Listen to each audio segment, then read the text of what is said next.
എൻ്റെ പുതിയ എപ്പിസോഡിലേക്ക് എല്ലാവർക്കും സ്വാഗതം. എൻ്റെ പുതിയ വ്ളോഗ് കുറേ നാളുകൾക്ക് ശേഷമാണ് ഇപ്പോൾ നമ്മൾ കാണാൻ പോകുന്നത്.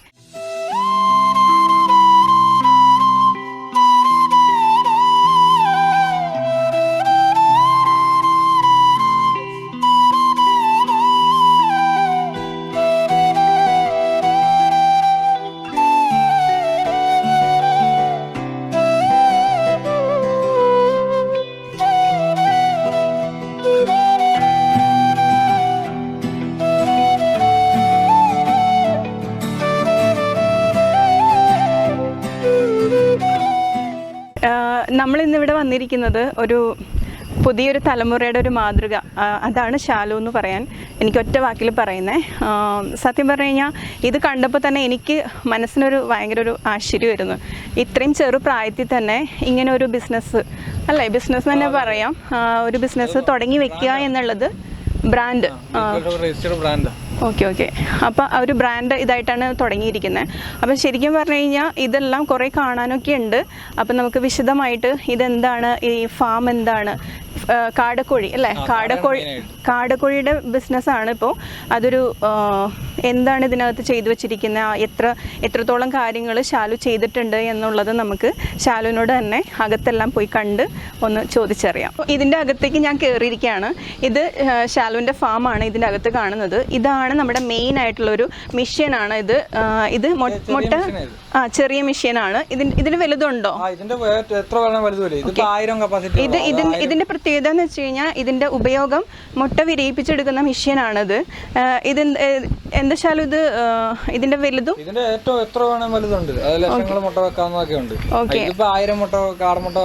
ചെറിയൊരു കപ്പാസിറ്റി നമ്മളെ ഫാമിലിക്ക് ആവശ്യമായിട്ടുള്ളത്. നമുക്ക് വേറെ എക്സ്ട്രാ വരുന്നതൊക്കെ നമ്മൾ അടുത്തുള്ള ഫാമുകാരുമായിട്ട് നമുക്കൊരു ഡീലിംഗ് ഉണ്ട്, അവരുമായിട്ട് നമ്മൾ എടുക്കുകയും ചെയ്യും. ശരി. അപ്പൊ ഇതാണ് മെഷീൻ ആയിട്ടുള്ളത്. ഒന്ന് തുറന്ന് കാണിക്കാൻ പറ്റുമോ? ഓക്കെ. ഇത് ലൈറ്റിൽ ഇങ്ങനെ കാണിക്കാൻ പറ്റുന്നുണ്ടോ നോക്കിയേ. ഇതിൽ കുഞ്ഞുങ്ങൾ വിരിഞ്ഞിരിക്കുന്നുണ്ട്, അതുകൊണ്ടാണ് ഇത് ഓപ്പൺ ചെയ്ത ശാലു കാണിക്കാത്തത്. എന്നാലും നമുക്കിത് നോക്കാം, ഇതിലെ കുറച്ച് ഗ്യാപ്പ് കൂടെ കാണാൻ പറ്റും. വേണ്ട, അത് കുഞ്ഞിന് ദോഷം വരുമെന്നുണ്ടെങ്കിൽ വേണ്ട. ജസ്റ്റ് അത് ഇപ്പോൾ വേണ്ട, അത് ഓപ്പൺ ചെയ്യണ്ടോ? ഇല്ലല്ലോ, വേണ്ട, ഓപ്പൺ ചെയ്യണില്ല. കാരണം എന്ന് വെച്ച് കഴിഞ്ഞാൽ അതിനകത്ത് കുഞ്ഞ് വിരിഞ്ഞ് വന്നെയാണ്. അപ്പോൾ നമ്മളിപ്പോൾ അത് ഓപ്പൺ ചെയ്ത് കഴിഞ്ഞാൽ അതിന് ബുദ്ധിമുട്ട് വരും. അപ്പോൾ അതുകൊണ്ട് അത് വേണ്ട. ഇപ്പം പുറമേ നിന്ന് ജസ്റ്റ് ഒന്ന് കവർ ചെയ്ത് കാണിച്ചിട്ടുണ്ട്. ഇനി നമുക്ക് ഇതിൻ്റെ ഭാഗങ്ങളിലേക്ക് നമുക്ക് പോകാം. ഓരോന്നായിട്ട് ശാലുവിൻ്റെ അടുത്ത് ചോദിച്ചറിയാം. ഇതാണ് ഫസ്റ്റ് ഘട്ടം, ഇതാണല്ലേ ശരിക്കും പറഞ്ഞു കഴിഞ്ഞാൽ. കണ്ടോ, ഇതാണ് ആ മുട്ട വിരിഞ്ഞ് കഴിഞ്ഞിട്ടുള്ള ഭാഗത്ത് ഫസ്റ്റ് കുഞ്ഞുങ്ങളാണ് ഈ കാണുന്നത്. തീരെ ചെറിയ കുഞ്ഞു കോഴികളാണ്. അതെ. ഇത് എത്ര മാസമായി കഴിയുമ്പോഴാണ് ശാലു ഇങ്ങോട്ടേക്ക് നമ്മൾ മാറ്റുന്നത്, അടുത്ത ഘട്ടത്തിലേക്ക്? ഇതല്ലേ, ഒരു 30 ദിവസം കഴിഞ്ഞിട്ടുള്ള കോഴിക്കുഞ്ഞുങ്ങളാണ് ഈ കാണുന്നത് അല്ലേ. ഈ വലിപ്പമാണ് 30 ദിവസം കഴിഞ്ഞ് വരുമ്പോൾ. ഓക്കെ, ശാലു അതിനിടയിൽ തീറ്റ കൊടുക്കാനൊക്കെ പോകുന്നുണ്ട്. ഭയങ്കര ഇന്നിപ്പോൾ ശാലു ഇത്തിരി ലേറ്റായി പോയി ഫാമിൽ വരാമെന്ന് എൻ്റെ അടുത്ത് പറഞ്ഞായിരുന്നു.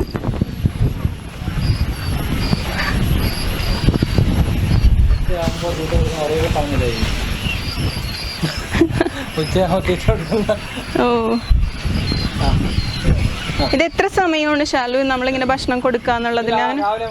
രാവിലെ വൈകുന്നേരം കൊടുക്കണം. അതിനിടയിൽ അങ്ങനെ വേണ്ട, വെള്ളം കൊടുക്കണം അല്ലേ? ഫുൾ ടൈം നമുക്ക് വെള്ളം കൊടുക്കണം. വെള്ളം കൊടുത്തിരിക്കണം. ഓക്കെ, അത് നമ്മുടെ കാര്യമാണെങ്കിൽ അങ്ങനെ തന്നെ അല്ലേ.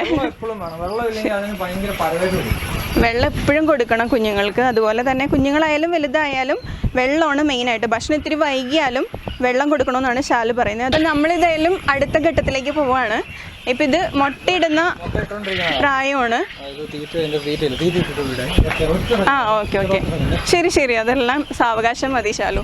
തീറ്റ കൊടുക്കാനായിട്ട് വൈകി കഴിഞ്ഞ് കഴിഞ്ഞാൽ ഇതിപ്പോൾ രാവിലെ കൊടുക്കേണ്ടതാണ്. ഇച്ചിരി ലേറ്റായി ശാലു, ഞാൻ നേരത്തെ പറഞ്ഞായിരുന്നു. അപ്പോൾ തീറ്റ എടുക്കാൻ വേണ്ടിയിട്ട് പോവാണ്. ഇവരാണെങ്കിൽ സമ്മതിക്കാനുള്ളൂ, ഇവർക്ക് നല്ല ദേഷ്യം വരണുണ്ടെന്ന് തോന്നുന്നു. കണ്ടോ, അതേ കുത്താനൊക്കെ വരുന്നുണ്ട്. പാവങ്ങൾ നല്ലോണം വിശക്കുണ്ടെന്ന് തോന്നുന്നു. അതാണ് ഇങ്ങനെ എത്തി നോക്കുന്നത്. ഞാൻ എന്തെങ്കിലും കൊടുക്കണമെന്ന് കരുതിയിട്ടാണ്. ഇതാണ് ഇതിൻ്റെ ഒരു കാര്യം. അതായത് ഈ ഒരു രീതിയിൽ തന്നെ നിറച്ച് ഫില്ല് ചെയ്ത് കൊടുത്ത് സ്ട്രെയിറ്റ് ആയിട്ട് കൈ കൊണ്ട് തന്നെ നീക്കി അത് ലെവൽ ചെയ്ത് കൊടുക്കുമ്പോഴാണ് അതുങ്ങൾക്ക് കഴിക്കാൻ കുറച്ചും കൂടെ എളുപ്പമായിട്ടുള്ളത്.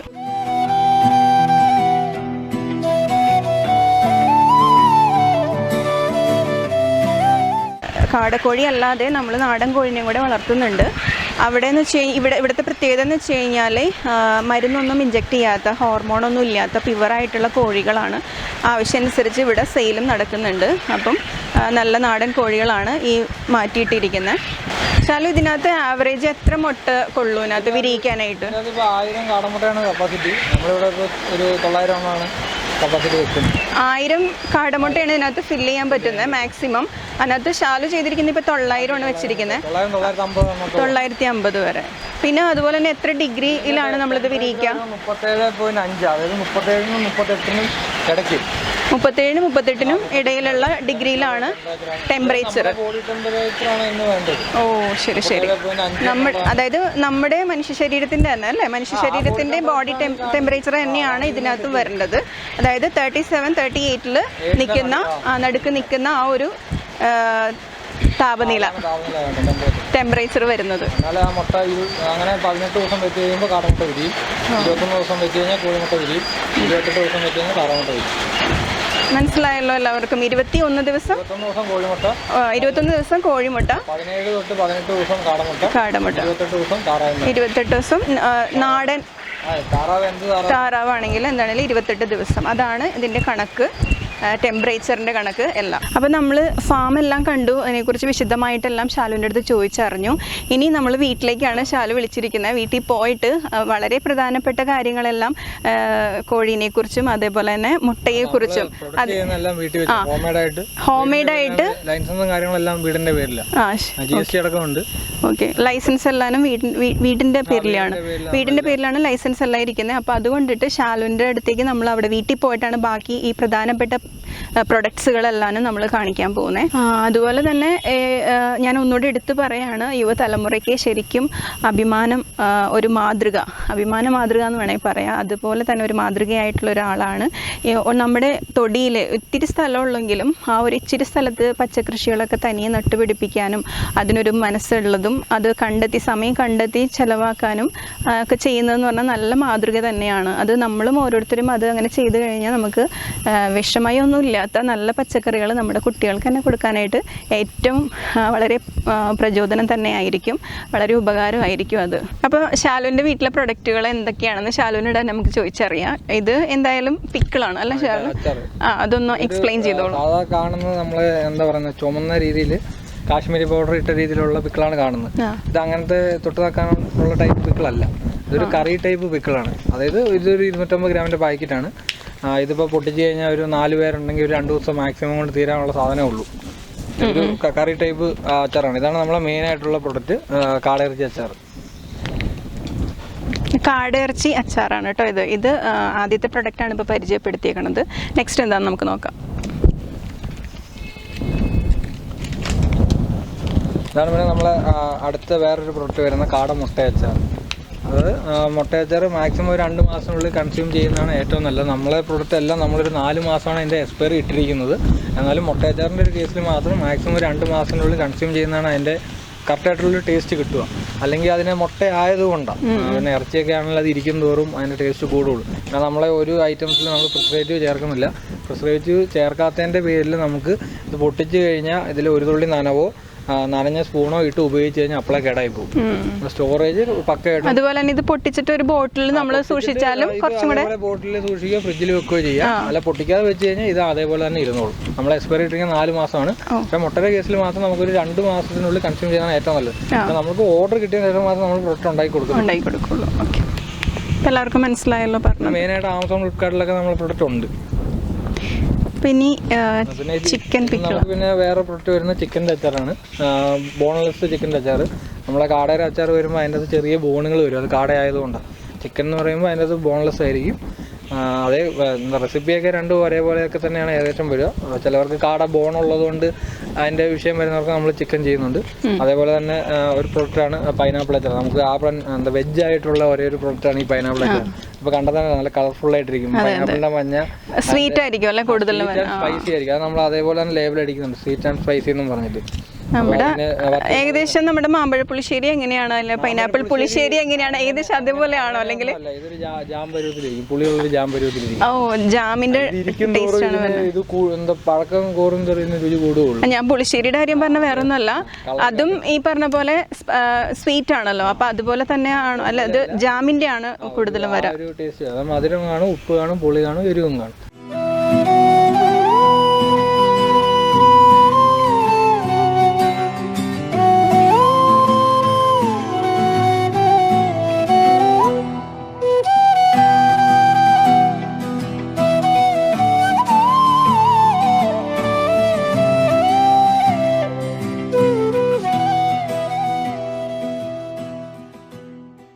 ഷാലുവിൻ്റെ മറ്റൊരു പ്രൊഡക്റ്റാണ് ഏറ്റവും ഇമ്പോർട്ടൻ്റ് ആയിട്ടുള്ളത് ഈ പൗഡർ. ഇതെന്താണ് ഈ പൗഡർ? കാൽഷ്യം പൗഡറാണത്. ഇതിൻ്റെ കൂടുതൽ എക്സ്പ്ലെയിൻ കാര്യങ്ങൾ ഷാലുവിൻ്റെ അടുത്ത് ചോദിക്കുക. അതുപോലെ തന്നെ ഇത് വിപണിയിലേക്ക് എങ്ങനെ കിട്ടും? അങ്ങനെ കാൽസ്യം പൗഡർ അല്ല, ഇത് എഗ് പൗഡറാണ്. എഗ് പൗഡറാണ്. കാടമുട്ടയുടെ മുട്ട, അതായത് കാടമുട്ട വെള്ളയും അതിൻ്റെ ഉണ്ണിയും കൂടി രണ്ടും കൂടി അടങ്ങിയ അതിന്റെ മുട്ടയെ നമ്മൾ പൗഡർ രൂപത്തിലേക്ക് ആക്കിയിരിക്കുകയാണ്. മെയിനായിട്ട് ഇങ്ങനെ പൗഡർ രൂപത്തിലേക്ക് ആക്കുമ്പോൾ നമുക്കത് 1 കൊല്ലം 2 കൊല്ലം നമുക്ക് എക്സ്പയറി ഇത് കിട്ടും. അപ്പം പിന്നെ നമുക്കിത് എത്ര നാൾ വേണമെങ്കിലും സ്റ്റോർ ചെയ്ത് വെക്കാം. സാധാരണ ഒരു മുട്ടയാകുമ്പോൾ നമുക്ക് 10-15 ദിവസം മാക്സിമം അതിൻ്റെ ഉള്ളിൽ തന്നെ കേടായി പോകും. പിന്നെ നമുക്ക് ഇത് ലാസ്റ്റ് ചെയ്യും. പിന്നെ നമ്മൾ ഈ പ്രോഡക്റ്റ് നമ്മൾ മെയിനായിട്ട് ഇപ്പോൾ ആമസോൺ, ഫ്ലിപ്കാർട്ടിൽ കൂടിയൊക്കെയാണ് ഓൺലൈൻ സെയിൽ മെയിനായിട്ട്. അത് മൈ വില്ലേജ് ഫുഡ്സ് എന്ന് പറഞ്ഞൊരു ബ്രാൻഡിലാണ് നമ്മൾ. ഇതിന്റെ കൂടുതൽ ഗുണങ്ങൾ എങ്ങനെയാണ് ഇത് കഴിക്കും? ഗുണങ്ങൾ എന്ന് പറഞ്ഞാൽ നമുക്കിപ്പം ഫ്രഷ് എഗ് കിട്ടുന്നുണ്ടെങ്കിൽ അതായിരിക്കും ഏറ്റവും നല്ലത്. ഫ്രഷ് എഗിന്റെ എന്തൊക്കെ ഗുണങ്ങളുണ്ടോ അത് മൊത്തം ഇതിൽ കിട്ടും. പൗഡർ രൂപത്തിലേക്ക് നമ്മൾ കൺവേർട്ട് ചെയ്യുന്നേ ഉള്ളൂ. നമ്മൾ ചെയ്യുന്ന ഡ്രയർ വെച്ചിട്ടാണ്, മെഷീൻ വെച്ചിട്ടാണ് നമ്മൾ ഇതിനെ ഉണക്കിയിട്ട് നന്നായിട്ട് പൊടിച്ചെടുക്കുന്നത്. പിന്നെ നമുക്ക് ഈ എന്താ പറയുക, ഈ മുട്ട കഴിക്കില്ലാത്ത പിള്ളേർക്ക് ഈ ചപ്പാത്തി എഴുതിയിട്ടുണ്ട്, ഒരു ഫോർമുല എഴുതിയിട്ടുണ്ട്. അത് ആമസോണിൽ, ഫ്ലിപ്കാർട്ടിൽ സെർച്ച് ചെയ്ത് കഴിഞ്ഞാൽ മൈ വില്ലേജ് ഫുഡ്സ് എന്ന് പറയുന്ന ഒരു ബ്രാൻഡിലാണ് നമ്മൾ അതിൽ സെയിൽ ചെയ്യുന്നത്. അവിടെ ഒരു പ്രൊഡക്റ്റ് ഇറങ്ങിയിട്ടുള്ളൂ ഇത്ര നാളായിട്ട്, കാടമുട്ടപ്പൊടി. മറ്റേ ബ്രോയിലർ മുട്ടയുടെ പൊടി ഓൾറെഡി മാർക്കറ്റിലുണ്ട്. കാടമുട്ടയുടെ പൊടി നമ്മൾ ആദ്യമായിട്ട് നമ്മളാണ് അത് ചെയ്യുന്നത്. നമുക്ക് എന്താ പറയുക, ഒരു 1/2 കിലോ ചപ്പാത്തി പൊടി, അത് ഫ്ലോറിൻ്റെ അത് എന്തെങ്കിലും ഒരു പൊടിക്കകത്ത് നമുക്കൊരു 10 മുതൽ 15 ഗ്രാം വരെ ഇടുവാണെങ്കിൽ അതിന്റെ അളവുണ്ടല്ലോ. കാരണം ആ അളവ് ഇട്ടിരിക്കുന്ന അല്ലെങ്കിൽ ഒരു ബാഡ് സ്മെല്ല് കയറിയില്ല. ഈ മുട്ടയ്ക്ക് ഒരു മുട്ടയായിട്ടുള്ള ഒരു ഇറിറ്റേറ്റിംഗ് സ്മെല്ലുണ്ട്.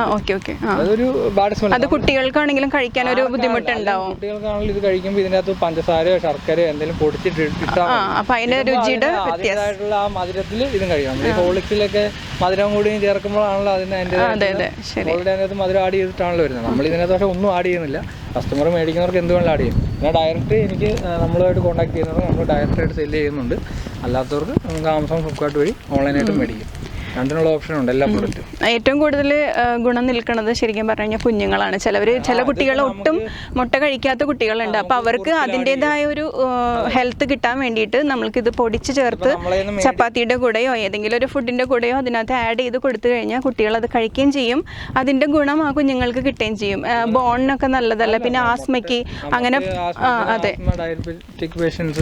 ഡയബറ്റിക്കിനൊക്കെ നല്ലതാണ്. നമ്മളിതിനെ എന്താ പറയുക, കൂടുതലായിട്ട് നമ്മൾ ഇതിനെ ടെസ്റ്റും കാര്യങ്ങളും ചെയ്തിട്ടില്ല.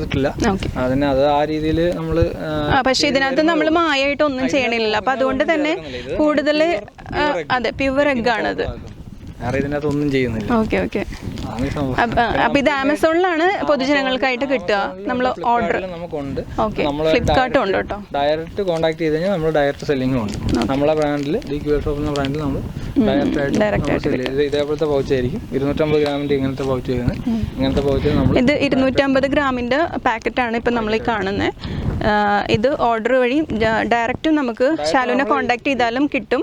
നമ്പർ എല്ലാനും അഡ്രസ്സ് എല്ലാനും ഞാൻ FBയിൽ ഞാൻ ഇട്ടേക്കാം, യൂട്യൂബ് നമ്മുടെ ചാനലിൽ ഇട്ടേക്കാം. അപ്പോൾ നമ്മൾ 250 ഗ്രാമിൻ്റെ പ്രൊഡക്റ്റാണ് ഇപ്പോൾ നമ്മൾ പറഞ്ഞ പാക്കറ്റാണ് ഈ കാണുന്നത്. ഇത് വിപണിയിൽ എല്ലാവർക്കും ആമസോൺ വഴിയും ഫ്ലിപ്കാർട്ട് വഴിയും എല്ലാം കിട്ടും. പിന്നെ നേരിട്ട് കോൺടാക്ട് ചെയ്യുന്നവർക്ക് നമ്മൾ നേരിട്ടും സപ്ലൈ ഉണ്ട്. കൊറിയറായിട്ടും ഷാലുവിനെ കോൺടാക്ട് ചെയ്ത് കഴിഞ്ഞാൽ അയച്ചു തരും. അതുപോലെ തന്നെ ഇതിൻ്റെ കോൺടാക്ട് നമ്പറും അഡ്രസ്സും എല്ലാം ഞാൻ ചാനലിൽ നമ്മൾ കൊടുത്തേക്കും. അതുപോലെ തന്നെ അപ്പം നമുക്ക് ഷാലുവിനോടൊരു നന്ദി പറയണം. അതുപോലെ തന്നെ വീട്ടിലെല്ലാവരും ഈ പ്രിപ്പറേഷൻ്റെ തിരക്കിലാണ്. അച്ചാറുടെയും പാക്ക് ചെയ്യും എല്ലാവരും വീട്ടുകാർ തന്നെയാണ് ചെയ്യുന്നത്. പുറത്തുനിന്ന് ആരും ജോലിക്കാർ അല്ലേ ഇപ്പം നിലവിൽ ആരുമില്ല. അറിയാലോ സാഹചര്യം അങ്ങനെയാണ്. അപ്പം അതുകൊണ്ട് തന്നെ ആക്കി കഴിഞ്ഞാൽ നമുക്ക് അതിനുള്ളൊരു ഇത് കിട്ടത്തില്ല. അത് മാത്രമല്ല എടുത്ത് പറയേണ്ട ഒരു കാര്യം കൂടി ഉണ്ട്, ഷാലു ഫാർമിസ്റ്റ് ആണല്ലേ? ഒരു ബീഫ് ഫാം കഴിഞ്ഞതാണ്. ഞാനൊരു ഫാർമ ലേണിംഗ് സെന്റർ എന്ന് പറയുന്ന ഒരു ഓൺലൈൻ ആയിട്ടുള്ള ഇൻസ്റ്റിറ്റ്യൂഷൻ നടത്തുന്നുണ്ട്. ഞാനും എൻ്റെ ഒരു ഫ്രണ്ടുമായിട്ട് പാർട്ണർഷിപ്പിൽ ചെയ്യുന്നുണ്ട്, പഠിച്ച ജോലിയും ചെയ്യുന്നുണ്ട്. അതിൻ്റെ കൂടെ ഇതിന് ഇപ്പോൾ ഫാമിംഗ് എന്നുള്ളത് നമ്മളൊരു എന്താണ് അതിൽ നിന്നൊരു വ്യത്യസ്തമായിട്ട് കുറച്ച് പ്രൊഡക്റ്റുകൾ, ഒരു ബ്രാൻഡ് ക്രിയേറ്റ് ചെയ്ത് അതിനെ എസ്റ്റാബ്ലിഷ് ആക്കുക എന്നുള്ളതാണ് നമ്മളുടെ ഒരു അൾട്ടിമേറ്റ്. വളരെ നല്ലൊരു കാര്യമാണ് അത്. ശരിക്കും പറഞ്ഞാൽ എല്ലാവർക്കും ഒരു മാതൃകയാണ് നമ്മുടെ ഷാലു. അപ്പോൾ എന്തായാലും വളരെ സപ്പോർട്ടിംഗ് ആയിട്ടും എനിക്ക് ഷൂട്ടിനുള്ള എല്ലാ സൗകര്യങ്ങളും ഷാലു എനിക്ക് റെഡിയാക്കി തന്നു. ഞങ്ങളുടെ ടീമിനെ എല്ലാവരെയും സപ്പോർട്ട് ചെയ്തു. അപ്പോൾ എന്തായാലും എല്ലാത്തിനും നന്ദിയുണ്ട് ഷാലു. ഇത് വളർന്ന് വലിയൊരു സംരംഭമായിട്ട് മാറണം, നല്ല വലിയൊരു ബ്രാൻഡ് ഐറ്റം ആയിട്ട് ഇത് വളരണം എന്നാണ് എൻ്റെയും പ്രാർത്ഥന. അപ്പം രജിസ്റ്റർ ചെയ്തിട്ടുള്ള ബ്രാൻഡാണ്, എസ്റ്റാബ്ലിഷ് ആക്കി വരുന്നതേ ഉള്ളൂ. ഇപ്പോൾ ഷാലു നമ്മളുടെ ടീമിനെല്ലാം നല്ല രീതിയിൽ തന്നെ സപ്പോർട്ട് ചെയ്തു. ഷാലുവിൻ്റെ എല്ലാ തിരക്ക് മാറ്റി വെച്ചിട്ടാണ് ഇപ്പോൾ എനിക്ക് ഇതുപോലെ ഷൂട്ടിനുള്ള സൗകര്യം എല്ലാം അറേഞ്ച് ചെയ്തത്. ഞാൻ വിളിച്ചപ്പോൾ തന്നെ എന്നോട് ഒരു ഒഴിവും പറയാണ്ട് ഷാലു അതിനെന്താ ചെയ്തോ ചേച്ചി എന്നും പറഞ്ഞിട്ട് ആ ഒരു മറുപടി എനിക്ക് കിട്ടിയായിരുന്നു. അപ്പോൾ എനിക്കതിൽ ഷാലുവിനോട് സന്തോഷം അറിയിക്കുകയാണ്, ഒപ്പം നന്ദിയും പറയാണ്. അപ്പോൾ എല്ലാ രീതിയിലും വളരെ നല്ലൊരു രീതിയിൽ ഇത് വളർന്ന് നല്ലൊരു ബ്രാൻഡായിട്ട് മാറട്ടെ എന്ന് ഞാൻ വിഷ് ചെയ്യുന്നു. പിന്നെ അതുപോലെ തന്നെ എല്ലാവരുടെയും പ്രാർത്ഥനയും അനുഗ്രഹവും എപ്പോഴും ഉണ്ടാവട്ടെ എന്ന് ആശംസിക്കുന്നു. അപ്പോൾ ശരി ഷാലു, ഒന്ന് ഓക്കെയാണ്. Thank you so much. സന്തോഷമുള്ളൊരു കാര്യമാണ് ഇപ്പം ഞാൻ ചെയ്യാൻ പോണത്. ഷാലു എനിക്ക് ടേസ്റ്റ് ചെയ്യാൻ തരാണ് ഈ പിക്കിള്.